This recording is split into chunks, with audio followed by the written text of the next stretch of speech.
de lo que son los teratógenos en embriología. Así que bueno, ¿qué es un teratógeno? Bueno, como definición de teratógeno podemos decir que es un agente capaz de producir una anomalía congénita o aumentar su incidencia. Es decir, a modo de ejemplo, una bacteria, un factor ambiental, sea por ejemplo el humo del tabaco, algún fármaco como la talidomida o sustancias químicas o drogas como puede ser la cocaína, que puedan generar una anomalía, es decir, un defecto en el desarrollo de algo de nuestro embrión. Por ejemplo, no sé, vamos a decir en la manito, iba a dibujar una mano, pero la verdad es que me acabo de dar cuenta que es imposible.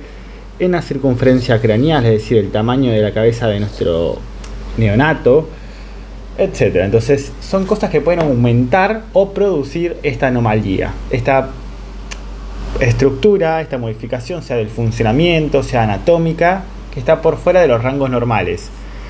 Entonces, si yo te pregunto cuáles son los principios de la teratogénesis o los principios de los teratógenos, vamos a decir que son estos 4 que vamos a estar mencionando ahora. Como factor número 1, vamos a decir que tengo a mayor cantidad de dosis, mayor respuesta. Y vamos a darlo como algo lógico. Yo soy una persona que salgo a un bar y voy a tomar algo de alcohol, mientras mayor cantidad de alcohol tome, mayor grado de ebriedad voy a tener. Es decir, mientras mayor cantidad de dosis, mayor cantidad de daño voy a generar. En el caso del feto, obviamente, no es que hay una dosis mínima que a partir de 1,2 gramos de alcohol hace mal, pero 1,1 no hace nada.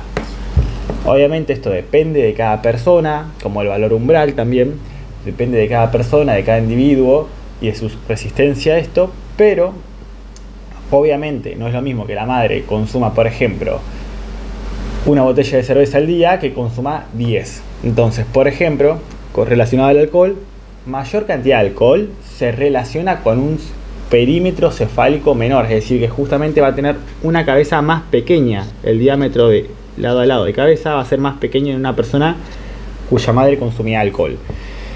Después, valor umbral, es decir, a partir de qué cantidad de dosis hace daño. Como decía antes, si una botella de cerveza hace mal, 10 va a ser mucho peor. Bueno, pero ¿a qué cantidad o en qué valor de botellas de alcohol, por ejemplo, comienza a hacer daño? Bueno, obviamente cada fármaco, cada químico, cada factor ambiental o lo que sea, va a tener un valor umbral diferente. Si bien no vamos a decir ningún valor, ningún número como tal, porque obviamente depende de persona a persona, que se sepa que no es un cigarrillo es teratogénico. A ver, el humo de cigarrillo, el humo de tabaco es teratogénico, pero no es que un solo cigarrillo va a hacer mal. Así que bueno, eso como valor umbral, que sería el valor o dosis necesaria para causar daño.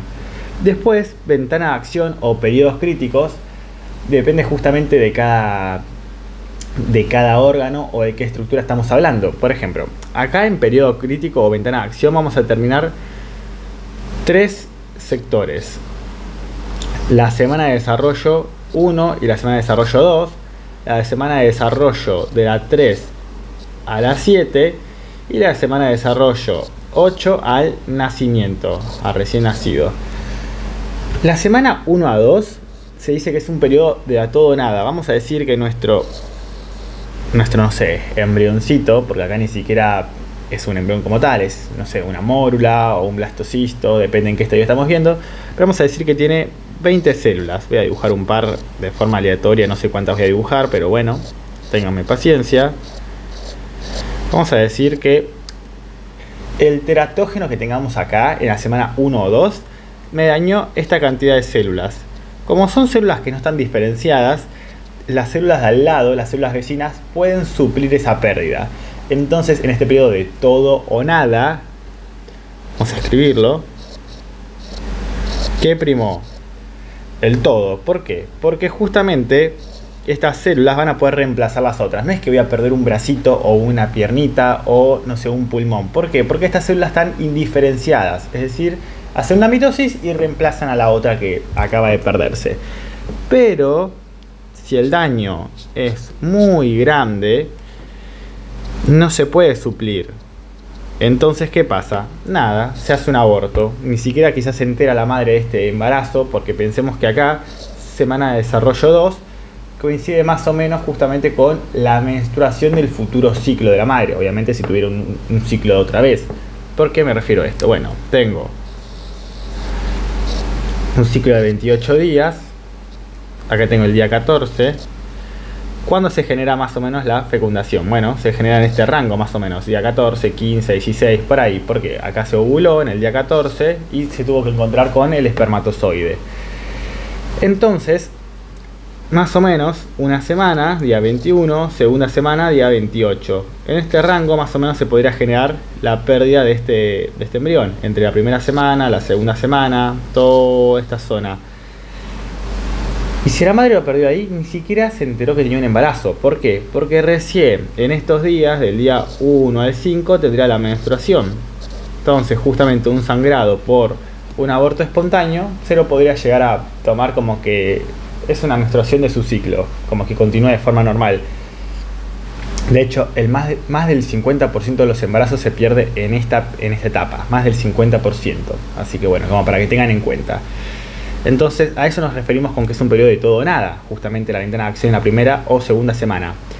En la semana 7, de semana 3 a la semana 7 es el periodo organogénico, es decir, el periodo donde se están haciendo los órganos, justamente los diferentes esbozos. Entonces, por ejemplo, en la semana 3 a la semana 5, 6 se está haciendo justamente el corazón. ¿Qué pasa? Si yo estoy haciendo primero las estructuras básicas de este corazón, vamos a hacer acá, continuar un poquito más abajo. Si yo recién estoy haciendo las estructuras básicas de este corazón y yo daño una parte, yo no tengo las células indiferenciadas para que justamente me suplan esta pérdida. Obviamente, un gran porcentaje se va a suplir y se va a poder justamente solventar, pero no el 100%. Entonces, acá justamente en el periodo organogénico, que es la semana 3 a la semana 7, es donde voy a ver las anomalías morfológicas. Por ejemplo, que no sé, tiene una afección o una meromelia, que es que falta una parte del brazo, o un problema en el desarrollo central, el nervioso central, o del corazón, o de los ojos, o de la pierna, de los dientes, del paladar, de lo que sea. Entonces, acá generalmente en la semana 3 a 7 se dan el daño de las estructuras por los teratógenos. Y de la semana 8 al nacimiento, la estructura ya está formada. Es como que lesionemos a un adulto. ¿El tabaco hace mal a mis pulmones? Sí. Pero ¿qué pasa? Ya el pulmón adulto puede apalear con ese daño. Obviamente no estoy diciendo que no haga daño, que ni a futuro, ni nada, sino que en el sentido de no va a generar que no se me haga el pulmón. Ya el pulmón está formado. En todo caso, le da daño al epitelio, a los alvéolos, a las microvellosidades, pero a los cilios, pero mucho más que esto no va a pasar. Así que, bueno, estos serían justamente las características de la ventana de acción. Y cuando digo específico agente órgano, ¿a qué hago referencia? Bueno, que cada fármaco, que cada factor ambiental o de lo que estemos hablando como teratógeno en cada caso puntual, afecta a un órgano puntual.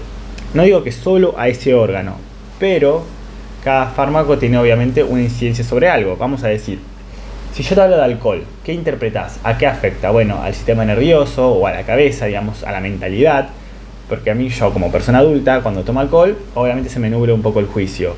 O cuando fumo, daño los pulmones. Así con todas las cosas. Bueno, entonces, vamos a decir, humo de cigarrillo o tabaco tiene defectos a nivel pulmonar. La talidomida, que es el teratógeno por excelencia, que de hecho se comenzó a estudiar la teratología,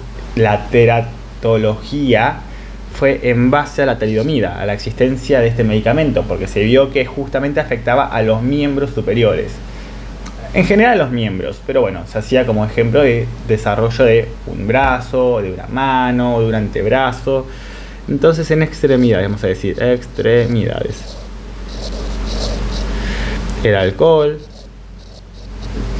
que afecta justamente a nivel cefálico, a nivel de desarrollo de la cabeza, etcétera. Entonces, a modo de ejemplo, los agentes teratogénicos son específicos a un órgano, es decir, dañan a un órgano puntual. Así que bueno, esto sería un resumen de los principios de los teratógenos. Para más contenido, obviamente díganme de qué quieren que suba clases o temas. También damos clases particulares y cursos. Así que bueno, esto simplemente es un modo de resumen para que puedan ver cuáles son los principios a modo de una pregunta de examen oral.